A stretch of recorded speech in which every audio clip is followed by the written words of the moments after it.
I remember the first time I saw it, moving beneath the oil-black waves, a shape too large and wrong for this world, and I knew instinctively that breaking the rules here would cost more than my job. It could cost my life. On this isolated platform, they told me there were 11 rules, strange, strict, unyielding, each designed to keep the unseen dangers below from reaching us. I didn't understand them all at first, but the deeper I went, the more I realized survival depended on following every single one. The water rumbled, and I knew the next moment could change everything. The first time I understood the danger, I whispered to myself, Rule 1, always check the weight before lifting anything from below. The crane towered above the roiling black water, cables swaying like steel serpents, and I could feel my hands trembling as they hovered over the controls. Marco leaned beside me, grinning. Relax, it's just a crate. What's the worst that could happen? I wanted to tell him that the ocean didn't care about crates, or rules, or us, but the words caught in my throat. The waves slapped against the platform's legs, cold and unrelenting, as if testing our fear. I adjusted the lever slowly, every movement precise, every second stretching into eternity. The load below shifted slightly, sending a shiver up my spine, and I could feel the tension through the cables, alive and insistent. Marco's nervous laughter died in his throat when he saw my focus, the way my eyes never left the weight gauge. One wrong calculation, one moment of overconfidence, and the crate could snap the cables or drag us into the abyss. The shadow beneath the water pulsed, a silent, unseen observer of our every move, reminding me that this wasn't just machinery, it was survival. The rain beat harder against the platform, slicing across my face as I adjusted the crane again. Maybe it's heavier than it looks, I muttered under my breath, thinking of every accident I'd ever heard whispered about offshore rigs. Marco glanced nervously. We've handled loads bigger than this before. I could see doubt creeping into his features, but I held my gaze on the gauge. Rule 1, always check the weight before lifting anything from below wasn't a suggestion. It was the difference between stepping back safely and plunging into the black waves. A sudden gust rocked the platform, and the crane jolted sharply, cables singing under the strain. Marco's hands hovered near the emergency lever, unsure whether to act or stay frozen. Do you feel that? He whispered, voice trembling, and I nodded, aware that the water below had its own rhythm, one that we couldn't predict. My mind raced, calculating the weight, the sway, the force, and the consequences of a single mistake. The shadow beneath shifted with unnatural precision, testing us, waiting for the moment we faltered. Minutes passed in a tense, frozen rhythm. Every movement of the crane had to be deliberate, every adjustment measured. I imagined the load snapping free, plunging into the abyss, and pulling the crane with it, and the image made my stomach churn. Marco flinched at the smallest ripple, realizing finally that the water was far from ordinary. Rule 1 held in my mind like a shield, a mantra that kept my hands steady and my thoughts tethered to reason rather than panic. The night grew darker, and the ocean beneath seemed to thrum with anticipation. Waves struck the platform, bouncing up in sheets of spray, and the shadow under the load shifted again, brushing the submerged debris as though alive. I clenched the lever tighter, forcing my focus on the weight gauge, the numbers glowing faintly in the dim light. Marco finally stepped back, muttering about bad instincts, and I realized that following the rule wasn't just about mechanics. It was about respecting the abyss itself. Time blurred into an endless stretch of tension, each second a test of patience and nerve. I kept adjusting the crane, my muscles burning, my mind calculating every possible outcome. The ocean's black surface mirrored our anxiety, a living, waiting thing, and the shadow beneath moved just enough to remind me of our fragility. Rule 1, always check the weight before lifting anything from below, replayed in my mind, a lifeline anchoring me to the platform and to life itself. A violent swell hit the platform, throwing the crane slightly off balance. I reacted instinctively, correcting the angle, my body shaking from the strain. Marco's gaze never left the water now, pale and tense, understanding at last why the rule existed. Below, the shadow lingered, waiting for any lapse, any miscalculation. I felt the cold fingers of fear wrap around my chest, but the rule kept me focused, precise and alive. Hours later, the load finally rested safely on the deck. Every muscle in my body ached, and my hands shook from exhaustion and adrenaline. Marco exhaled shakily, muttering, "I see now." I didn't answer. I kept my eyes on the water, knowing it was patient, and the shadows were still there, waiting. The lesson was clear. Rule 1 had saved us, but the ocean never forgot, and it would test us again. The chill of the ocean breeze bit through my jacket as I watched the black waves settle slightly after the ordeal with the crane. I reminded myself silently, Rule 2, never reach into the water with your bare hands, no matter how small the object appears. Marco was peering over the edge again, eyes fixed on a buoy that had drifted close to the platform, a tempting little target dangling just above the surface. "I can grab it fast," he muttered, voice tight with a mix of daring and fear. I could feel every hair on my arms rise, a warning echoing from deep in my gut that the ocean below was far from ordinary. The water rippled unnaturally around the buoy, as if something massive had stirred beneath it, invisible yet deliberate. I stepped closer, gripping the railing, my mind racing with images of past accidents, of friends and co-workers lost to mistakes they never thought mattered. "Marco, don't," I said, my voice steady despite the adrenaline flooding my chest. He hesitated, his hand hovering just above the icy waves, and I felt a creeping dread that the slightest slip, the tiniest contact with that water, could drag us into the abyss. The shadow beneath the buoy shifted, a subtle movement that made my stomach twist. It wasn't water alone. Something watched, something patient and knowing. I reminded myself again why Rule 2, never reach into the water with your bare hands, no matter how small the object appears, existed, how it had probably saved more lives than anyone admitted. Marco's face paled, the thrill of temptation leaving him as fast as it had come. "It's alive," he whispered, barely audible over the wind and waves, and I could only nod, unable to look away from the dark surface. A sudden wave crashed over the platform edge, splashing icy water onto our boots and sending the buoy twisting away from reach. I held onto the railing, trying to steady both myself and my racing thoughts, every sense on high alert. Marco stepped back, muttering, "Maybe some things aren't meant to be touched." I didn't answer. My attention stayed on the shadow beneath, circling and stretching in ways that shouldn't have been possible, reminding me that the rules existed for a reason, and that the abyss didn't forgive mistakes.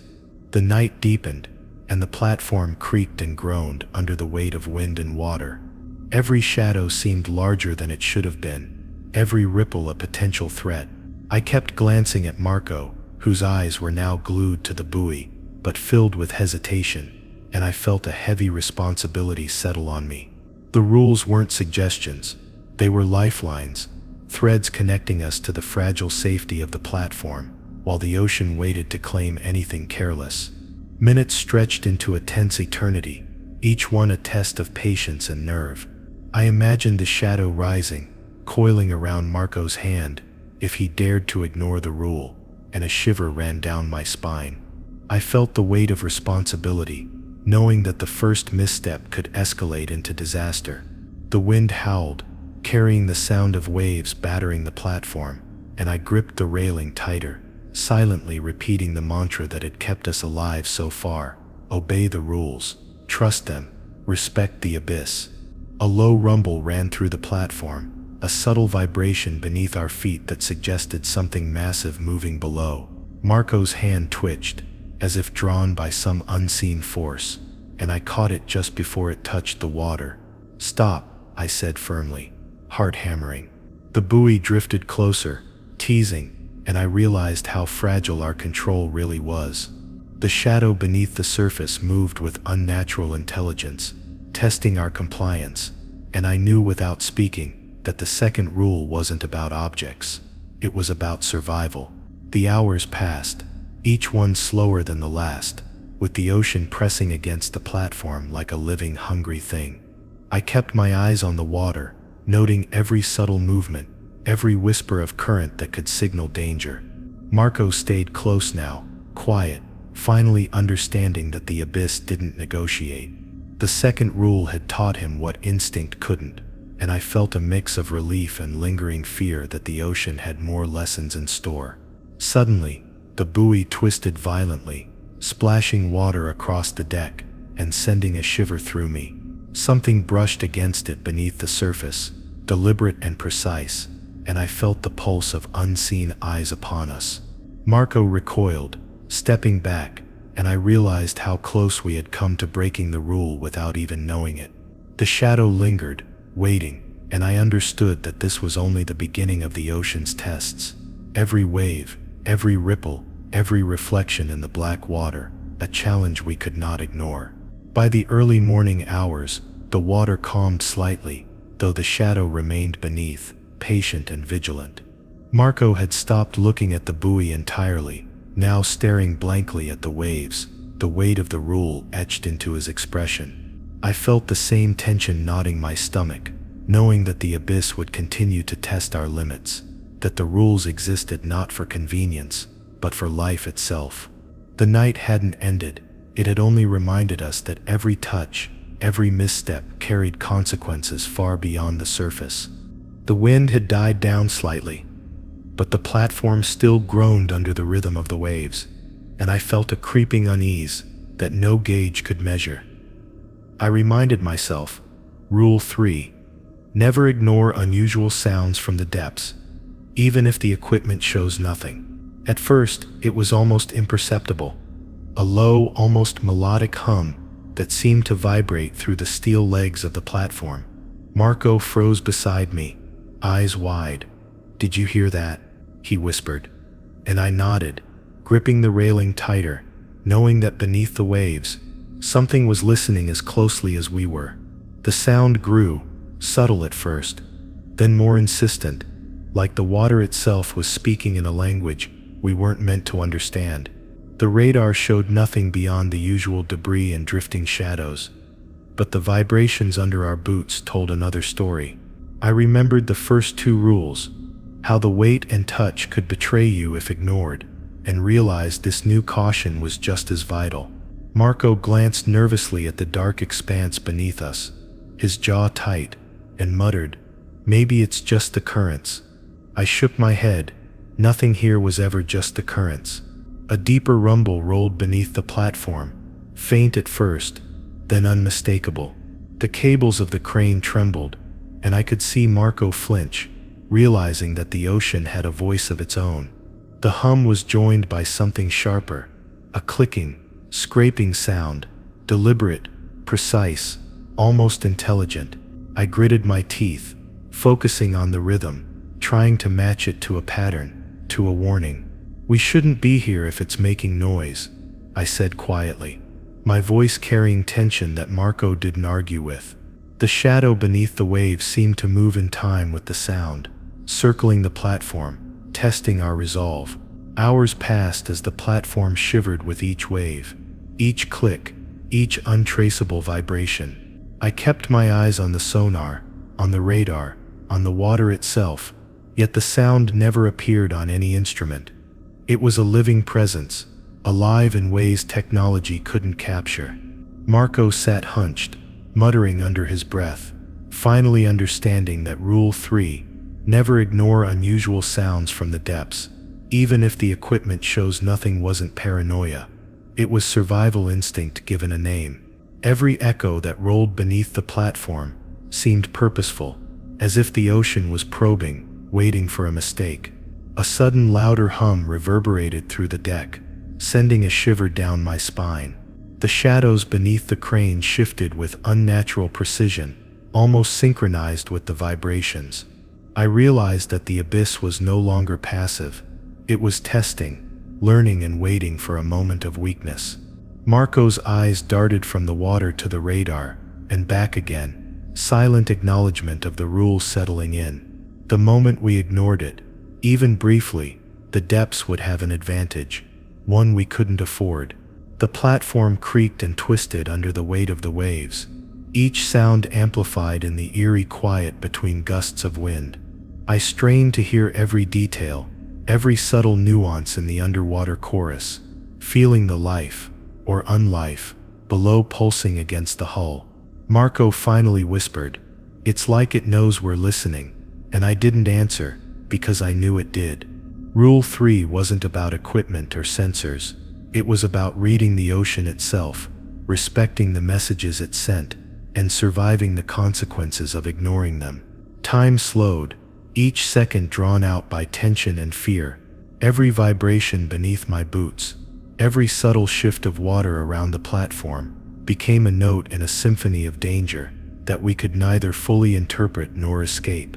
Marco stayed close, silent now, hands gripping the railing, finally trusting the rule rather than questioning it. I realized that the first 2 rules had been preparatory, but this one, the third, was a reckoning. Ignoring the sound, even for a moment, would mean inviting something unimaginable from the black depths. Suddenly, the hum rose sharply, piercing and rhythmic, sending a shiver through the platform. I grabbed Marco's shoulder instinctively, pulling him back from the edge. The crane cables trembled as the shadows below swirled more violently, and a strange, almost tangible pressure pressed down from the water. "It's close," I whispered, voice tight. He swallowed, pale, realizing the second we might have taken the ocean's patience for granted.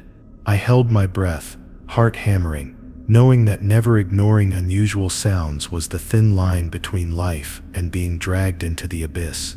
By the early morning hours, the ocean seemed almost silent again, but the memory of the vibrations and clicking lingered like a shadow across my mind.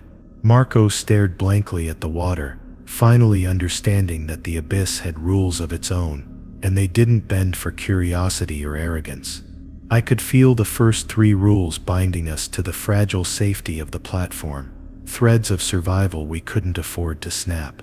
Yet somewhere beneath the calm, I knew the shadows waited, patient and knowing, for the next mistake we might make.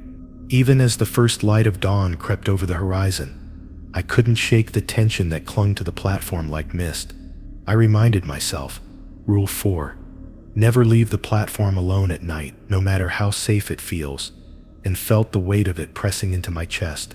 The waves beneath continued to churn, black and unreadable, and I realized that the night had a memory, an awareness we couldn't begin to comprehend.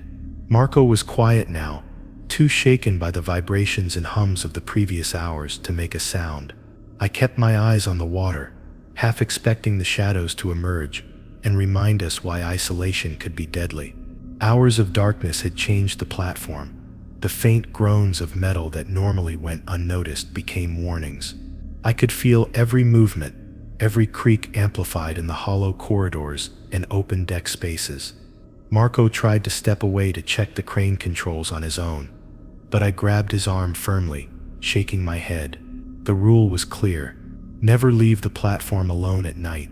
No matter how safe it feels wasn't a suggestion. It was protection against the unseen forces beneath us. Forces that learned quickly, watched carefully, and acted when we let down our guard. The ocean's surface looked deceptively calm, but I knew better. Every shadow and ripple hinted at movement, intelligence, and patience. I shivered as I thought about the rules we had followed so far, how they had saved us from immediate danger, but also how quickly the abyss could adapt to any moment of negligence. Marco looked at me with wide eyes, whispering, "What if it comes for us if we're separated?" I didn't answer, because the silence itself seemed to respond, carrying a low, distant rhythm from beneath the waves that matched my pulse. The wind picked up again, rattling loose cables and sending a spray of cold water across the deck. I pulled Marco closer to the control room, scanning every corner, every shadow, making sure nothing could approach us unnoticed. The night had taught me that distance, even a few steps away, was enough for the abyss to strike. I repeated the rule silently, grounding myself in it like a lifeline. Never leave the platform alone at night, no matter how safe it feels. Every step, every glance, Every decision had to be deliberate. Hours crawled by with the slow, persistent hum of the platform vibrating beneath our feet. The shadows beneath the water moved in ways that no radar or sonar could detect, almost teasing us, daring us to break the rules. Marco finally spoke, voice trembling. It's like it knows who's alone and who's not. I didn't need confirmation. I had felt it. The first 3 rules were a buffer, but the 4th ensured that we survived the next test, that isolation didn't become our undoing. The darkness outside the small illuminated control room windows seemed to pulse with anticipation. I could sense the tension from below pressing up, a silent reminder that every night was a trial, every moment alone a potential last mistake. Marco stayed close, muttering under his breath about shadows and currents, and I knew that our survival depended not on courage or skill alone, but on respect for the rules that kept the abyss at bay. Rule 4 wasn't about fear, it was about vigilance, and every second of inattention could tip the balance. A sudden splash echoed across the platform, startling both of us. I grabbed Marco's arm instinctively, eyes scanning the waves for any sign of the shadow. The wind carried a subtle, almost intelligent rhythm from below, as if something had been watching our every move while we obeyed the first 3 rules. The ocean had patience, and the night was its laboratory. I held my breath, knowing that stepping away, even for a single minute, could be fatal. By the time dawn fully broke, the waves had calmed, but the tension remained thick in the air. I could feel the memory of the night lingering on every surface, a reminder that leaving the platform, even briefly, could invite disaster. Marco's hands were still shaking, and I silently reminded myself that the 4th rule wasn't arbitrary. It had been carved into survival long before we arrived. The shadows below waited patiently, their awareness uninterrupted, ready to strike at the moment we faltered. Even with sunlight, the ocean seemed more opaque, more guarded. I kept my eyes on the horizon, feeling the first 4 rules weave together, a net keeping us tethered to safety. Marco finally spoke, voice low and reverent. I get it now. Leaving alone, it's like asking for trouble. I nodded, staring back at the black, endless water, knowing he had finally understood the gravity. The abyss had patience beyond comprehension, and never leaving the platform alone at night was the thread that kept us connected, alive and wary. By mid-morning, we had taken turns checking the equipment together, each step deliberate, every movement shared. The ocean, while calmer, remained unpredictable. I could feel the rules pressing down like invisible guides, shaping our decisions and ensuring we didn't underestimate what lurked beneath. I knew that night, had we ignored the rule, had we stepped alone onto the deck, the shadow would have tested us in ways I couldn't yet imagine. The 4th rule had reminded us of the cost of isolation, and the ocean was patient, always waiting for the next opportunity. The platform was quiet now, the night's tension replaced with the deceptive calm of mid-morning. But I knew better than to let my guard down. I reminded myself sharply. Rule 5.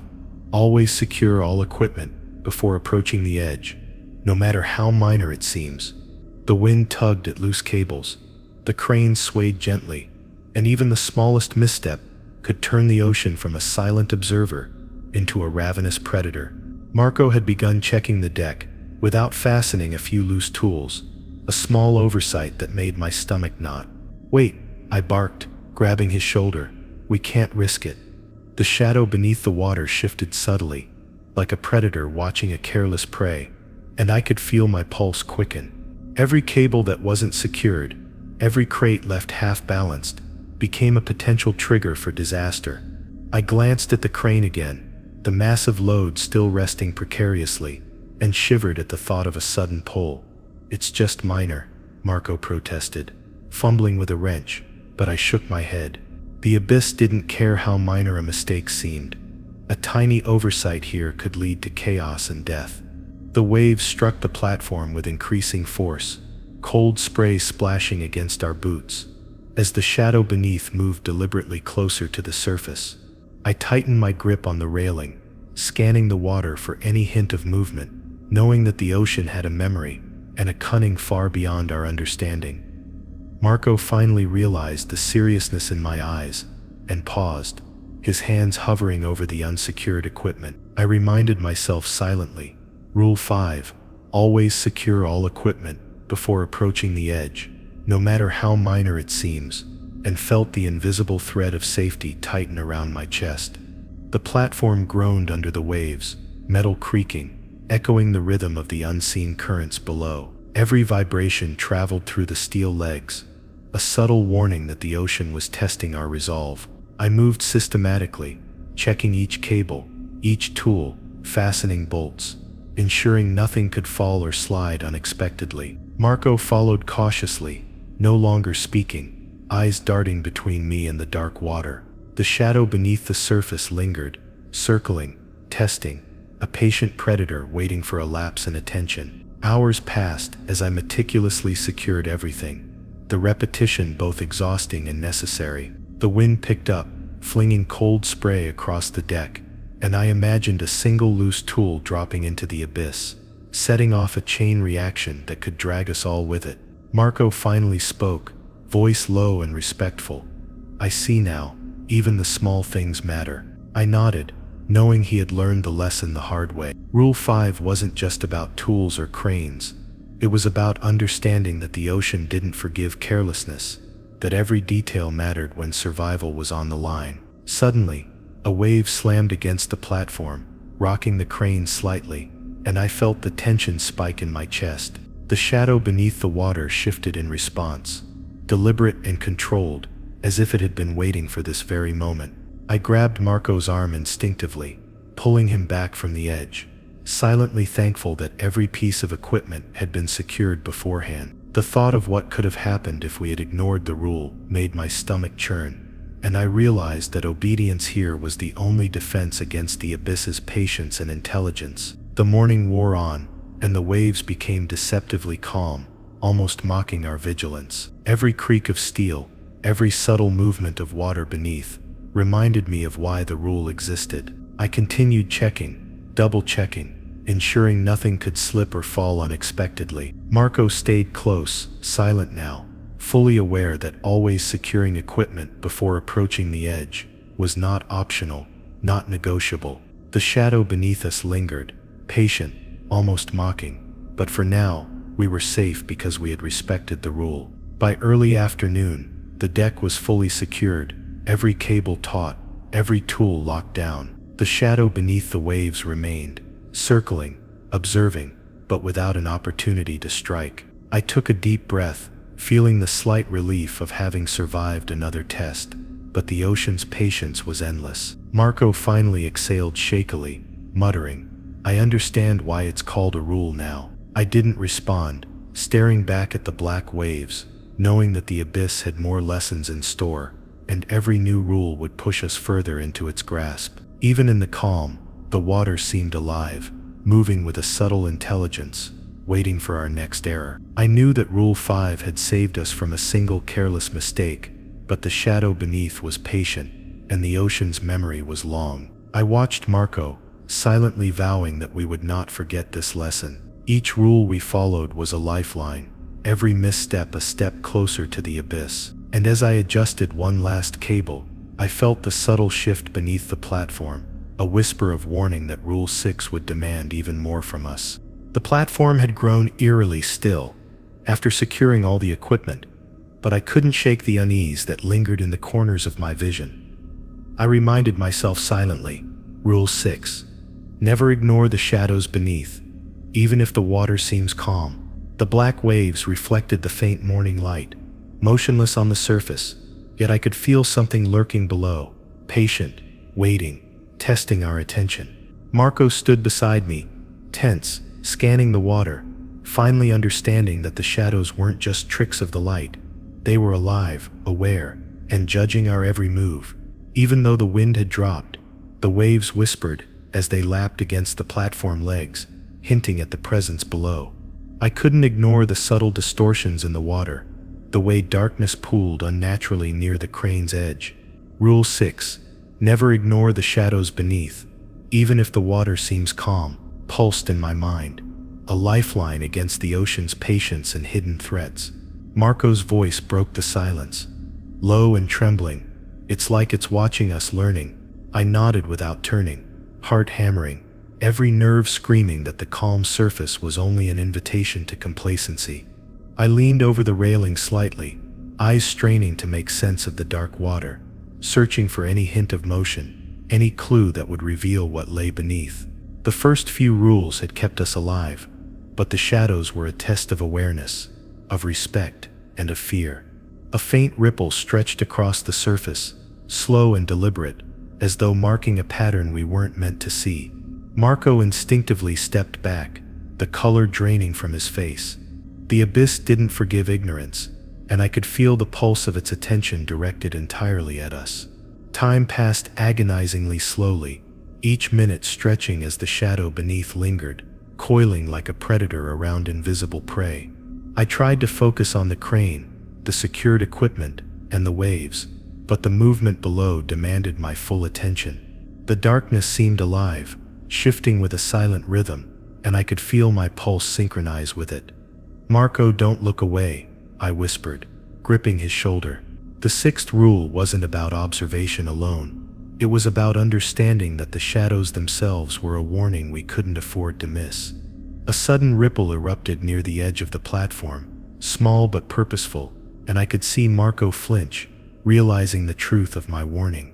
The shadow beneath seemed to respond to every motion we made, coiling closer when we hesitated and retreating when we moved cautiously. Rule 6. Never ignore the shadows beneath. Even if the water seems calm became more than words.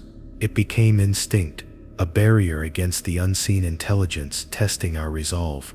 Every moment of inattention felt like an invitation to disaster. The waves grew taller as a swell approached, but the blackness beneath remained unnervingly still, almost as if it had slowed the water itself around it. I could feel the shift in pressure beneath the platform, subtle but undeniable, like something massive moving just below our line of sight. Marco didn't speak, eyes locked on the water as he finally accepted that the shadows weren't figments of imagination. They were alive, deliberate, and patient beyond comprehension. I tightened my grip on the railing, repeating the rule silently, grounding myself in it like a mantra against panic. The ocean remained calm on the surface, yet the shadows shifted beneath with subtle intelligence, teasing, testing, and reminding us of the first 5 rules. Each wave that lapped at the legs of the platform felt purposeful, each reflection a potential signal from the abyss. I could see Marco's hands trembling slightly, a reflection of my own tension, as the water darkened in a way that felt unnatural. The shadow beneath had a rhythm, one we couldn't predict, and never ignoring it, even in calm waters, was now essential for survival. Hours passed with the same slow, deliberate pressure from the abyss below. The shadows circled closer, stretching just beyond the reach of our eyes, yet present enough to make the air on the deck feel heavy and alive. I scanned the horizon and the waves endlessly, trying to divine a pattern, some warning signal from the water.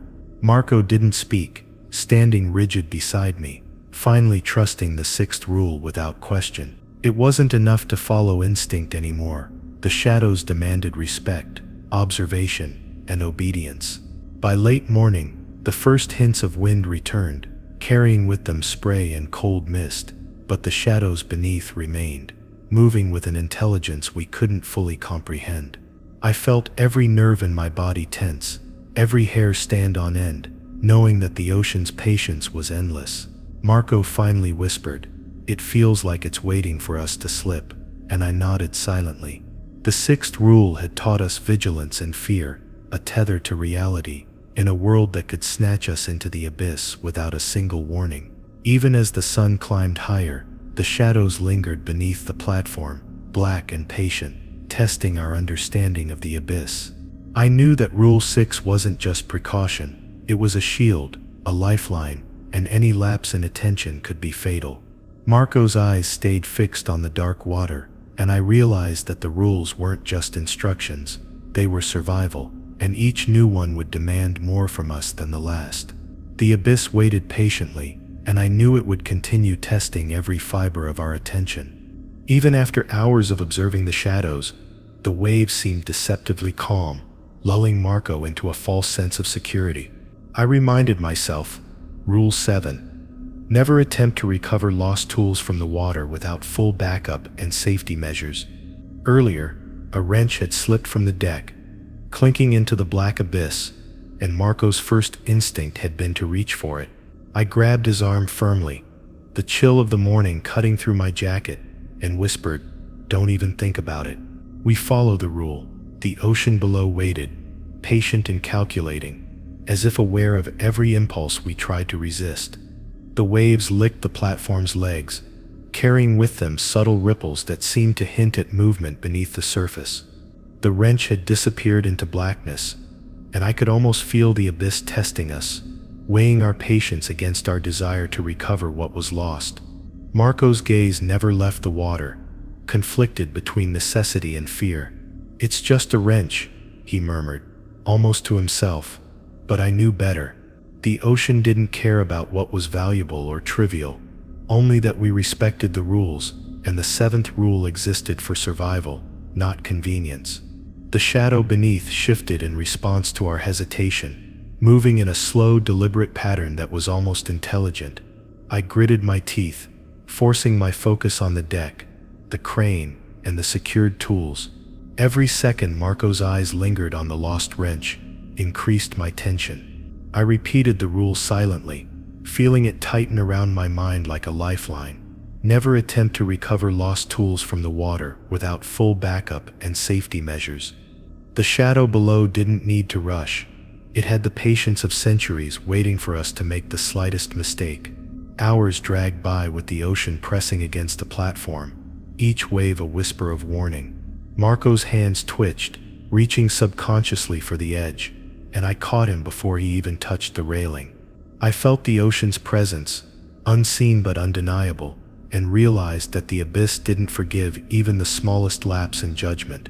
The first 6 rules had guided us so far, but the 7th demanded discipline, restraint, and acknowledgement of the ocean's superior intelligence. A single deviation could have triggered disaster. The shadows beneath the surface shifted again, subtle but deliberate, brushing along the steel legs and around the fallen tool. I could feel the tension coiling through my chest, every muscle taut, every nerve on alert. Marco finally whispered, voice trembling, "It's like it knows we want it." I didn't answer, only gripped the railing tighter. The 7th rule wasn't about the tool.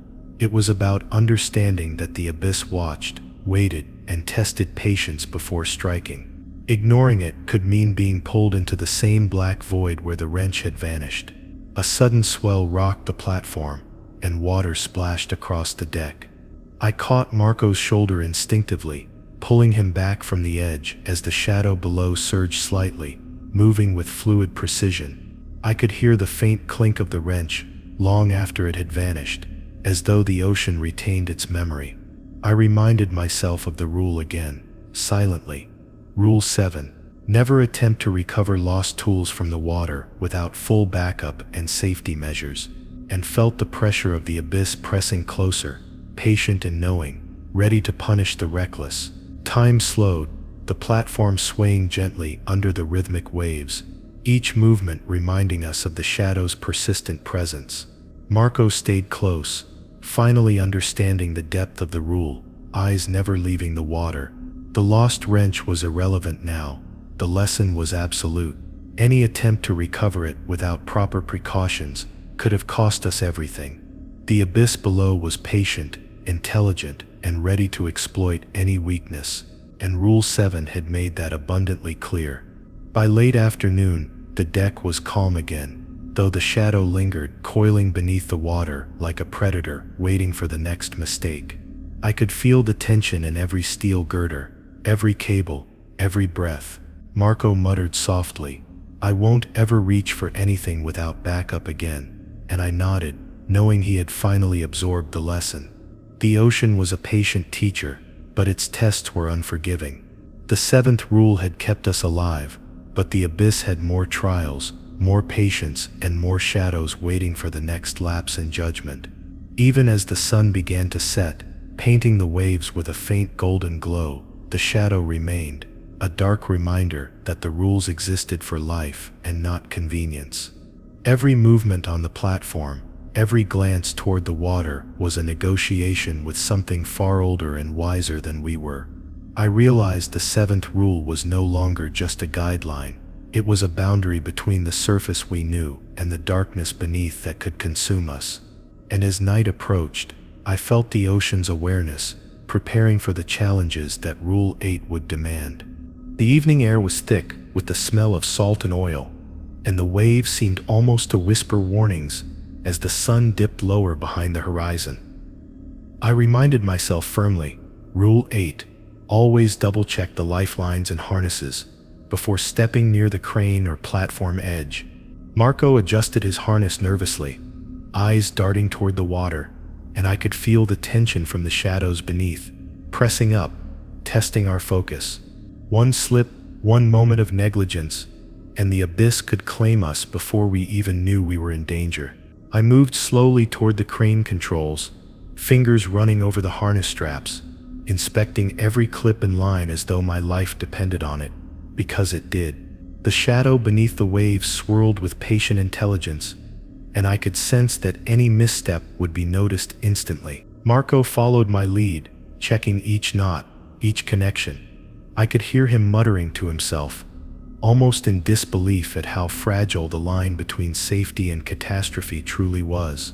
Rule 8, always double-check the lifelines and harnesses before stepping near the crane or platform edge, was no longer just words.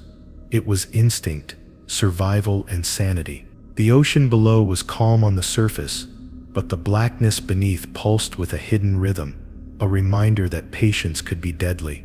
A faint ripple moved unnaturally close to the platform's legs, and I froze, hand gripping the railing, my pulse pounding. Marco's eyes widened, realizing that no piece of metal, no strap, no precaution could replace vigilance and adherence to the rules. One wrong step, one overlooked line, and the shadow could take advantage instantly, unseen but deadly. Hours passed as we meticulously inspected every harness, every lifeline, every attachment. I could feel the platform shifting subtly under the weight of the waves, and every vibration traveled through the steel to my chest. The shadows beneath the water mirrored our movements, coiling and stretching in ways that suggested an intelligence we could never fully understand. I spoke quietly to Marco. If anything fails, it's not just equipment, it's us. He nodded grimly, finally understanding that Rule 8 wasn't precautionary. It was literal protection from the abyss itself. The wind picked up slightly, carrying the faint spray of the waves across the deck, and I felt a cold shiver run down my spine. Every shadow seemed more deliberate, more patient, more intelligent. I double-checked the crane attachment, fingers fumbling slightly, heart racing as the realization of how thin our line of safety was hit me. Marco's voice was low and trembling. I get it now, even a small mistake could be fatal. I nodded, silent, feeling the pull of unseen currents beneath the water and the weight of obeying the rule to the letter. A sudden subtle vibration ran through the deck, like a heartbeat beneath our feet, and the shadow beneath responded instantly, adjusting its position. My pulse spiked, and I pulled Marco closer, scanning every inch of the water, every cable, every harness. The ocean had patience, and the rules were the only tether keeping us alive. Rule 8, always double-check the lifelines and harnesses before stepping near the crane or platform edge, became an obsession, a mantra, a line between life and the depths that waited silently below. Time stretched into a tense rhythm, each second demanding complete attention. I could feel every cable sway slightly under the wave's influence, every metal leg hum with stress. The shadows beneath were patient, coiling and circling, testing our focus and patience. Marco finally muttered, "I won't go near the edge without checking again," and I felt a surge of relief tempered by the awareness that the ocean's patience had no limit, and even the smallest lapse could be catastrophic. Night fell fully, casting the platform in darkness, and the shadows below grew darker, more deliberate, almost visible against the black water. I remained vigilant, scanning, checking, double-checking, knowing that any oversight could be fatal. The first 7 rules had guided us here, but the 8th demanded more: awareness, caution, and reverence for the abyss and its patient intelligence. Every harness, every lifeline, every precaution had to be perfect. By the early hours, the platform remained intact, our equipment secured, our lifelines checked multiple times, and yet the shadows below lingered, patient and unrelenting. I felt the tension in every part of my body, aware that the next rule would push us even closer to the edge, both literally and figuratively. Marco finally exhaled shakily, muttering, "It feels like the ocean's waiting for the next mistake." I nodded silently, knowing he had finally internalized the lesson of Rule 8, and braced myself for the trials the next rule would demand. The shadows beneath the water had shifted subtly during the night, their movements almost imperceptible, yet every ripple carried a warning. I reminded myself, Rule 9, never investigate unusual floating objects alone, no matter how insignificant they appear. Earlier, a small container had drifted close to the edge, bobbing with deceptive innocence. Marco's eyes followed it, curiosity battling fear, and I could feel the pull of temptation in the air.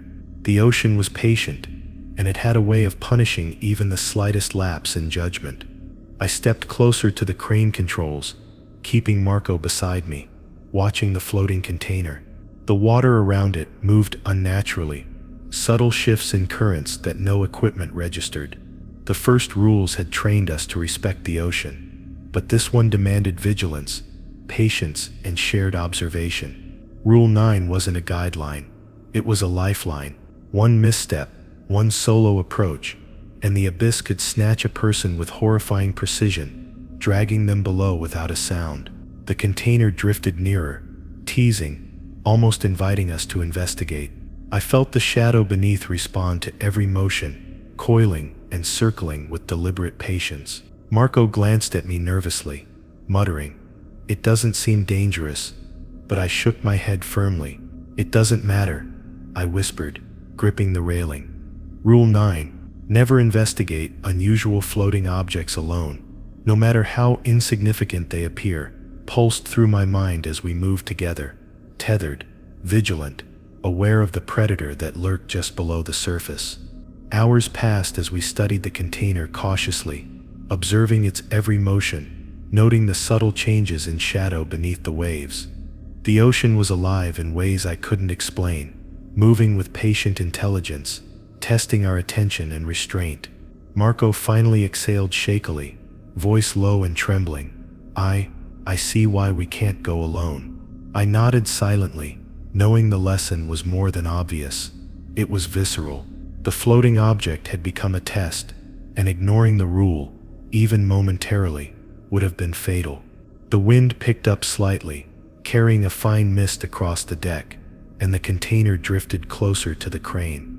I could feel the platform respond to every ripple and shadow beneath, the steel humming subtly under tension.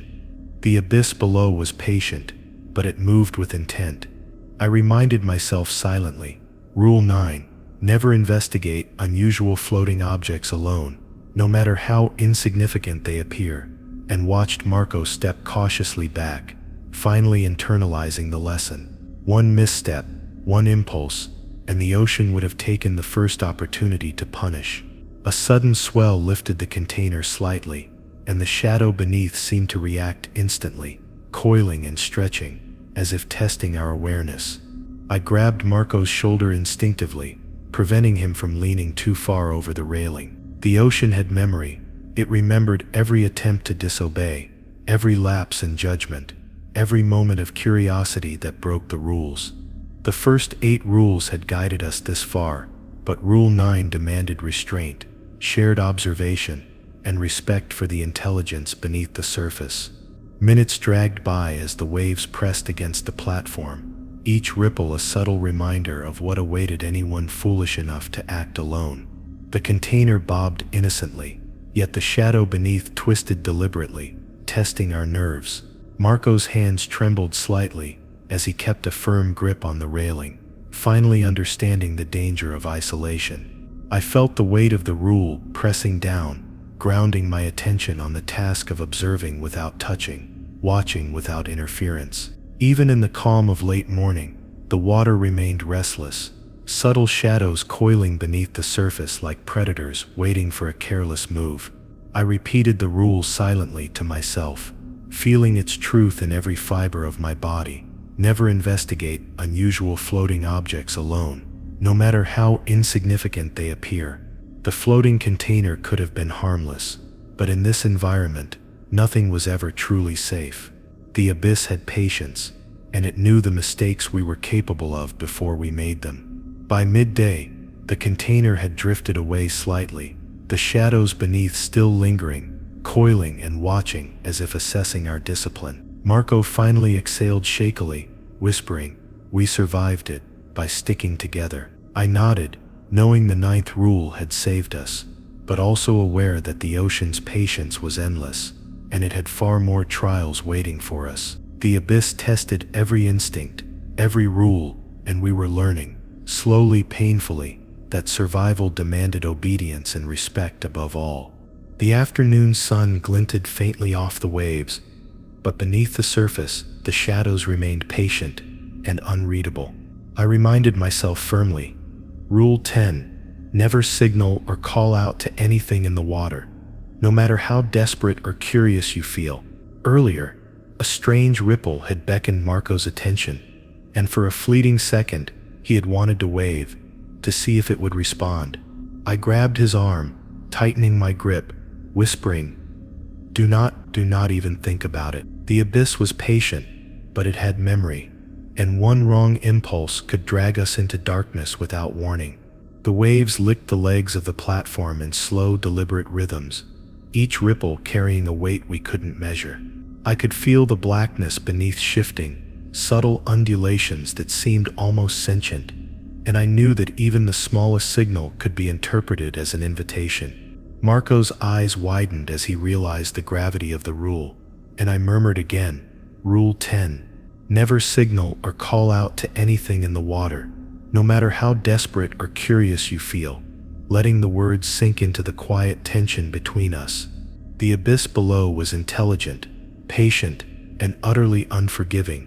Minutes passed, stretched by tension, as we worked cautiously on the deck. The shadows beneath coiled and shifted with deliberate precision, testing our awareness, gauging our discipline. The first 9 rules had guided us here, but the 10th demanded absolute restraint, the control of impulse that our survival now depended upon. Marco's fingers twitched toward the railing, but I caught his hand instinctively, giving him a look of warning. Even the smallest signal, movement, sound, or gesture, could trigger a response we couldn't predict. The ocean remained calm on the surface, yet I could feel the pulse of something massive beneath, watching, learning, judging. Every sway of the platform, every breath we took, seemed amplified by the weight of the abyss's patience. Marco finally muttered, voice barely audible, I almost waved. I shook my head, eyes fixed on the black water below, feeling the rule's gravity pressing down. Rule 10 wasn't about fear, it was about survival. One lapse, one signal, and the patient shadows could turn from watchers into predators in an instant. The shadows shifted again, subtly, deliberately, almost teasing us with their awareness. I could see the outline of something massive, moving with intent just below the surface, circling the platform like a predator marking territory. Marco stayed frozen, finally understanding that curiosity here could kill. I repeated the rule silently, grounding myself in its importance. Never make contact, never signal, never tempt the abyss. Every movement we made had to be calculated, deliberate, tethered to the rule like a lifeline. Hours passed with the tension stretching into every corner of the platform. The shadows beneath mirrored our movements, responding to the smallest sway or tremor. I kept my gaze fixed, alert for even the faintest hint that Marco's impulse might betray us. The ocean had memory, patience and intelligence far beyond our understanding. Rule 10: never signal or call out to anything in the water, no matter how desperate or curious you feel, had become our tether, our shield, and our guide through the patient, black abyss below. A faint ripple passed by the edge of the platform, almost taunting us, and I felt my pulse spike as I gripped the railing tightly. Marco's hands shook slightly, and I gave him a firm squeeze, silent acknowledgement of the rule. The shadows beneath had learned to test patience, to provoke curiosity, to tempt even the most disciplined observer. One wave, one gesture, one call, and we could lose everything. The abyss was patient, but it was also a predator, and we were under observation, waiting for a slip. Even as night approached again, the shadows persisted, coiling beneath the water, invisible but unmistakable.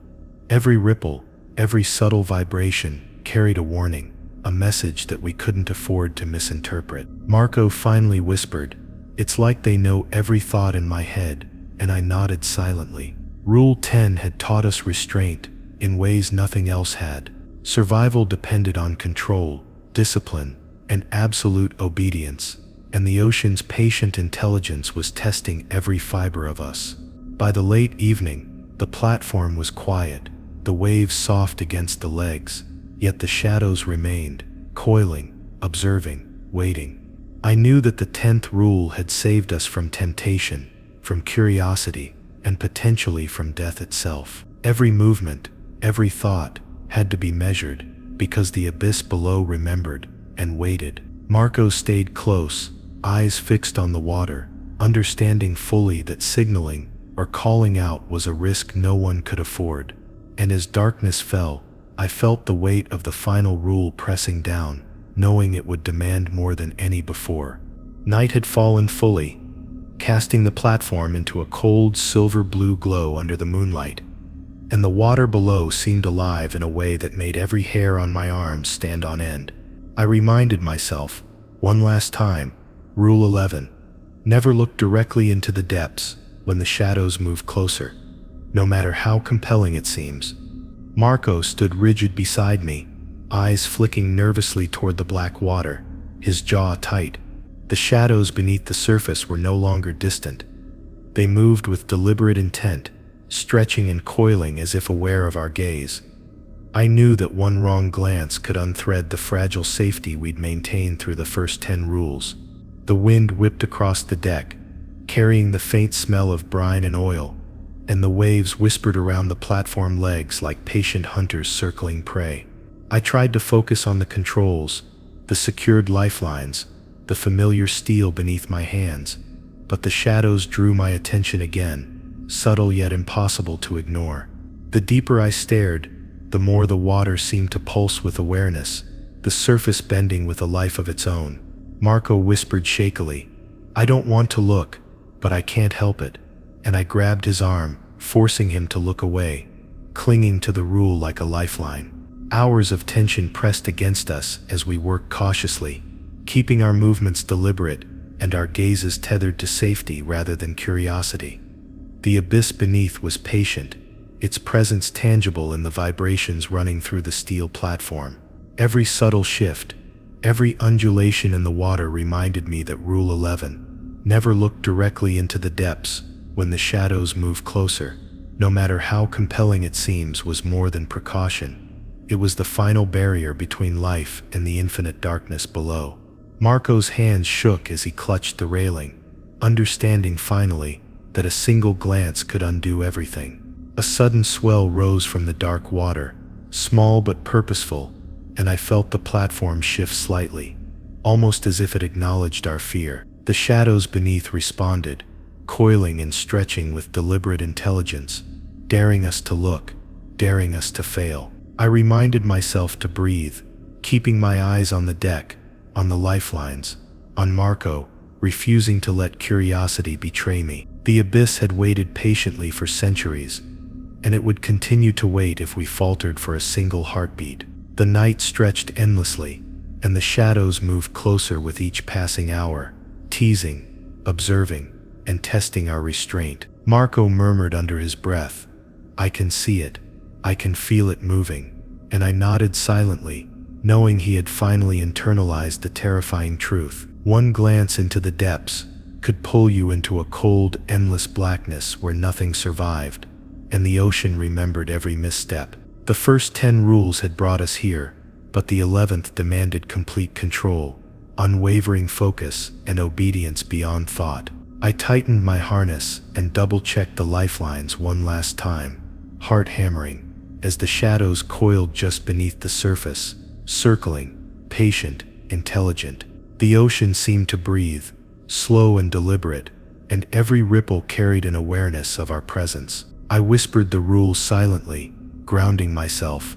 Never look directly into the depths when the shadows move closer, no matter how compelling it seems, letting the mantra calm the adrenaline, knowing it was the line between safety and oblivion. The platform creaked under the subtle swell, and I could feel every vibration through the soles of my boots. Marco's eyes darted toward the abyss repeatedly, and I gripped his shoulder firmly, whispering, "Do not, Marco, not even once." The shadows beneath the waves pulsed, coiling, almost mocking, as if aware of the temptation they represented. One glance could unravel everything, erase the painstaking adherence to the first 10 rules, and deliver us into the patient jaws of the unknown. Hours melted into an endless vigil, our eyes refusing to meet the water, our hands locked on steel and lifelines. The shadows continued to move beneath, undulating in deliberate, intelligent patterns, a reminder that patience was an ally and predator alike. Marco finally exhaled shakily, muttering, "I can't even describe what it feels like it knows every thought." I nodded silently, aware that the abyss beneath us had become a teacher, a judge, and a constant reminder of why the rules existed in the first place. Even as dawn approached, the shadows lingered, black and incomprehensible, coiling beneath the water with a silent, terrifying intelligence. I realized that Rule 11 was the culmination of every lesson, the final tether to survival, and perhaps the only thing keeping the ocean from claiming us. Marco's gaze remained fixed on the deck, his body tense but obedient, and I silently thanked the rule for restraining curiosity that could have cost us everything. The abyss had patience, intelligence, and memory beyond comprehension, and the shadows waited for the slightest lapse. By the early morning, the platform remained intact, the ocean calm on the surface, but alive beneath with unseen presence. I felt a chill in the pit of my stomach as I realized that the 11th rule had not just saved us, it had taught us that the abyss watched, remembered, and waited, and that obedience was the only weapon against it. Marco finally whispered, voice trembling, "I don't know how we survived," and I could only stare at the black water below, knowing that we had survived for now, but the shadows beneath had not forgotten. The final rule had been obeyed, yet the ocean's patient eyes remained, waiting, watching, and always remembering. The platform stood silent, the horizon glowing faintly with sunrise, but I knew that the abyss had not ended its vigil. Rule 11 had protected us, and the first 10 rules had prepared us, but the shadows beneath would continue to watch, always patient, always waiting, and the moment one of us faltered, the ocean would not hesitate. I shivered and turned away from the edge, heart racing, knowing that some lessons were eternal, and some shadows never faded. If you enjoyed this story, like, share, and subscribe for more.